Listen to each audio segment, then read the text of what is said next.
إذا الركنية تلعب بسرعة في القائمة الثانية بالراس. هو الكعبي، من غيره هو الكعبي، هو الجوليادور. أنا من سيكون الهداف في هذه البطولة يا سادة يا كرام؟ وافرح يا وليد، الضغط سيزول مع الجول المبكر لأيوب الكعبي. برافو أيوب، برافو أيوب، هذه عاداته، هذا تخصصه، هذه عملية المتابعة المثالية من أيوب الكعبي. التاريخ في انتظارك لكتابته يا أيوب يا الكعبي.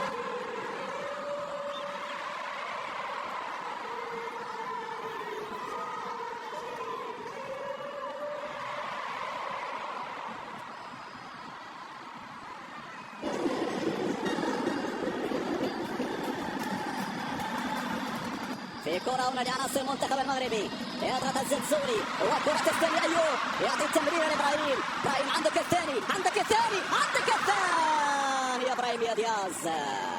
الثاني كان قريب يا إبراهيم، حاول يحطها في الزاوية البعيدة. شوف الإعادة.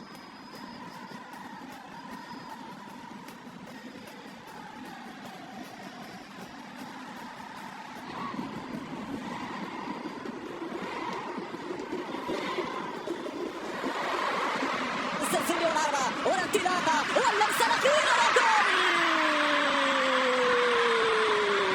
هو نجم الملنجي، نجم الريال، ولكن هنا أسد من الأسود. الزئير يعود هنا في ملعب عبد الله، هنا يسهرون، هنا يسجلون، هنا يحتفلون بالثاني.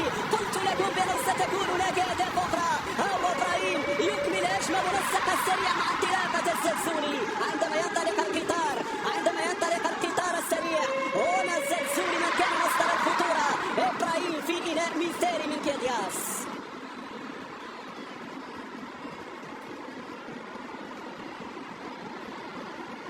رجعت الكرة، على فكرة هذه النتيجة تكررت ونتابع هذه الفرصة. هناحي مرر الزلزولي ضاع الهدف الثالث. هل رأيتم الزلزولي عندما دخل ماذا فعل؟ هل رأيتم الزلزولي لما دخل أساسي ماذا فعل؟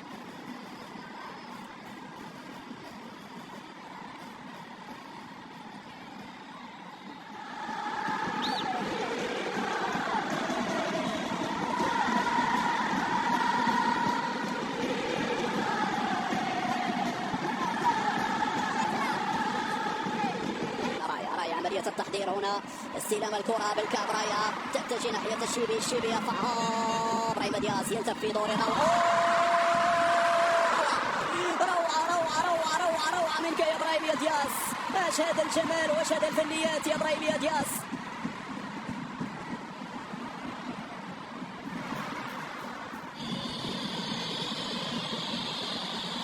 هذه الكرة على اليسار لمنتخب زامبيا، حذر من هذه الكرة، مرة جانبية، لقطة صعبة من ذاك، يعطي إشارة إبراهيم دياز بأنه سيلعبها على القائم الأول. لا هنا إمرار الكرة قصيرة، هناحي يرفعها أيوب الكعبي. هدف أنطروجي، لكن الراية تسبقك يا أيوب، الراية تسبقك يا أيوب، وتسبقنا عن فرحتنا بهدف ثالث يا أيوب يا الكعبي بنفس الطريقة. كان متسللا في اللقطة الماضية. الله على اللعبة قاسية، طبيعي جدا، لقطة صعبة. الكعبي في النهاية نعم الهدف يحتسب. صاحب المقاسيات، هدف من الخيال يا الكعبي، هدف من ذكريات البطولات يا الكعبي، هدف من ذكريات الافتتاح يا الكعبي.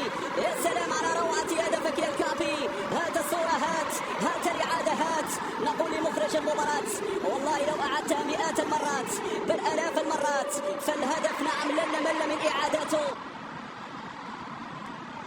اسماعيل السيباري، أنا أعتقد يا وليد هذه فرصة أشرف حكيمي للدخول. هذه الكرة مغربية الرابعة،